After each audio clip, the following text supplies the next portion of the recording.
Top quality और consistent performance के लिए सिर्फ सिल्वर पंप नाम याद रखना। ಧರ್ಮಸ್ಥಳ ವ್ಯಾಪ್ತಿಯಲ್ಲಿ ಅಸ್ಥಿಪಂಜರಗಳಿಗಾಗಿ ಹುಡುಕಾಟ ತೀವ್ರಗೊಂಡಿದೆ. ಅನಾಮಿಕ ವ್ಯಕ್ತಿ ತೋರಿಸಿರುವಂತಹ ಪಾಯಿಂಟ್ಗಳನ್ನ ಅಗೆದು ಶೋಧ ನಡೆಸಲಾಗ್ತಾ ಇದೆ. ಅದರಲ್ಲೂ ಈ 6ನೇ ಪಾಯಿಂಟ್ನಲ್ಲಿ ಪೂರ್ತಿ ಅಸ್ಥಿಪಂಜರ ಪತ್ತೆಯಾಗಿದ್ರೆ, ನಿನ್ನೆ 7ನೇ ಪಾಯಿಂಟ್ನಲ್ಲಿ ಕರವಸ್ತ್ರ ಸಿಕ್ಕಿರೋದು ಮತ್ತಷ್ಟು ಕುತೂಹಲ ಕೆರಳಿಸಿದೆ.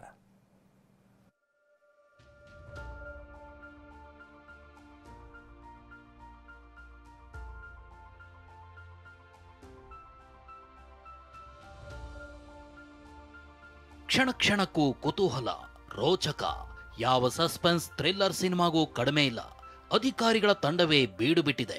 ಕಾರ್ಮಿಕರು ಹಾರೆ, ಗುದ್ದಲಿ, ಪಿಕಾಸಿ ಹಿಡಿದು ನಿಂತಿದ್ದಾರೆ. ಸಣ್ಣ ಅರ್ತ್ ಮೂವರ್ ನಿಂತಿದೆ. ಹಸಿರು ಕಾನನದ ನಡುವೆ ಅಗೆದು ಬಗೆದು ಹುಡುಕಲಾಗ್ತಿದೆ. ಸುತ್ತಮುತ್ತಲ ಪ್ರದೇಶದಲ್ಲಿ ಜನ ಕುತೂಹಲದಿಂದ ನೋಡ್ತಿದ್ದಾರೆ.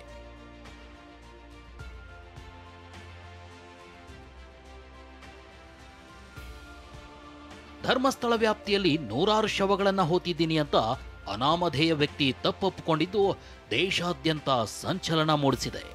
ದೂರುದಾರ ನೇತ್ರಾವತಿ ನದಿ ಸನಿಹದಲ್ಲಿ ಒಟ್ಟು 13 ಸ್ಥಳಗಳನ್ನು ತೋರಿಸಿದ್ದು, ಈ ಪೈಕಿ ಕಳೆದ 4 ದಿನಗಳಿಂದ 8 ಸ್ಥಳಗಳನ್ನು ಅಗೆದು ಅಸ್ಥಿಪಂಜರಗಳಿಗೆ ಸರ್ಚಿಂಗ್ ಮಾಡಲಾಗಿದೆ.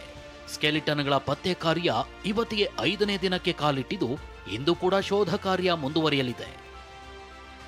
7 ಮತ್ತು 8ನೇ ಜಾಗದಲ್ಲಿ ಸಿಗಲಿಲ್ಲ ಕಳೆಬರದ ಕುರುಹು. 5ನೇ ದಿನವೂ ಮುಂದುವರಿಯಲಿದೆ ಅಸ್ಥಿಪಂಜರಕ್ಕಾಗಿ ಶೋಧ. ಅನಾಮಿಕ ತೋರಿಸಿದ ಮೊದಲ ಪಾಯಿಂಟ್ನಲ್ಲಿ 8 ಅಡಿಯಾಗದರೂ ಅಸ್ಥಿಪಂಜರ ಸಿಕ್ಕಿರಲಿಲ್ಲ. ಇನ್ನು 2ನೇ ಪಾಯಿಂಟ್ನಲ್ಲೂ ಏನೂ ಸಿಕ್ಕಿರಲಿಲ್ಲ. ಅದೇ ರೀತಿ 3, 4 ಹಾಗೂ 5ನೇ ಪಾಯಿಂಟ್ನಲ್ಲೂ ಯಾವುದೇ ಕುರುಹುಗಳು ಪತ್ತೆಯಾಗಿರಲಿಲ್ಲ. ಆದರೆ 6ನೇ ಸ್ಥಳದಲ್ಲಿ ಮನುಷ್ಯರ ಇಡೀ ಅಸ್ಥಿಪಂಜರವೇ ಸಿಕ್ಕಿತ್ತು. ಇದರಿಂದ ಪ್ರಕರಣ ಮೆಗಾ ಟ್ವಿಸ್ಟ್ ಪಡೆದುಕೊಂಡಿದೆ. ನಿನ್ನೆ 7 ಮತ್ತು 8ನೇ ಸ್ಥಳದಲ್ಲಿ ಅರ್ತ್ ಮೂವರ್ ತಂದು ಅಗೆಯೋ ಕೆಲಸ ಮಾಡಲಾಗಿತ್ತು. 7ನೇ ಪಾಯಿಂಟ್ನಲ್ಲಿ ಒಂದು ಕರ್ಚೀಫ್ ಸಿಕ್ಕಿದ್ದು ವಶಕ್ಕೆ ಪಡೆಯಲಾಗಿದೆ. ಆದರೆ 6ರಿಂದ 8 ಅಡಿ ಆಳಕ್ಕೆ ತೋಡಿದ್ರೂ ಯಾವುದೇ ಮೂಳೆಗಳು ಸಿಕ್ಕಿಲ್ಲ.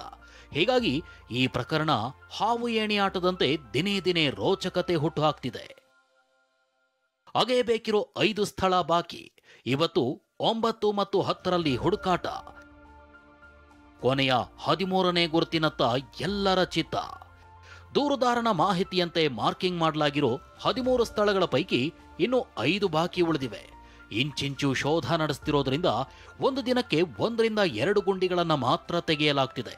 ಹೀಗಾಗಿ ಇವತ್ತು 9 ಮತ್ತು 10ನೇ ಪಾಯಿಂಟ್ನಲ್ಲಿ ಉತ್ಖನನ ಕಾರ್ಯ ನಡೆಯಲಿದೆ. 6ನೇ ಪಾಯಿಂಟ್ನಲ್ಲಿ ಈಗ ಯಾವುದೇ ರೀತಿ ಉತ್ಖನನವನ್ನು ಮುಂದುವರಿಸೋದಿಲ್ಲ. ಅದ್ರ ಬದಲಿಗೆ 7ನೇ ಪಾಯಿಂಟಿಗೆ ಹೋಗ್ತಾರೆ. ಇಲ್ಲಿ ನೋಡಬಹುದಾಗಿದೆ, ಫ್ರಿಡ್ಜ್ನ ಲಾಸ್ಟ್ ಭಾಗ ಏನು ಕಾಣ್ತಾ ಇದೆ ಅದು 8ನೇ ಪಾಯಿಂಟು.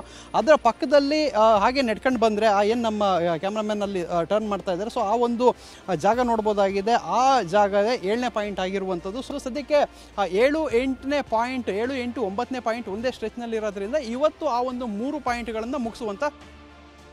ಧರ್ಮಸ್ಥಳ ಗ್ರಾಮ ಪಂಚಾಯಿತಿ ಕಚೇರಿಗೂ ಭೇಟಿ ನೀಡಿ ಮಾಹಿತಿ ಸಂಗ್ರಹ. ದೂರುದಾರನ ಕರೆದೊಯ್ದು ಬೆಳ್ತಂಗಡಿಯಲ್ಲೇ ಬೀಡು ಬಿಟ್ಟ ಎಸ್ಐಟಿ ಟೀಮ್. ಧರ್ಮಸ್ಥಳ ಗ್ರಾಮ ಪಂಚಾಯಿತಿ ಕಚೇರಿಗೆ ನಿನ್ನೆ ಎಸ್ಐಟಿ ಇನ್ಸ್ಪೆಕ್ಟರ್ ಮಂಜುನಾಥ್ ಭೇಟಿ ನೀಡಿದ್ರು.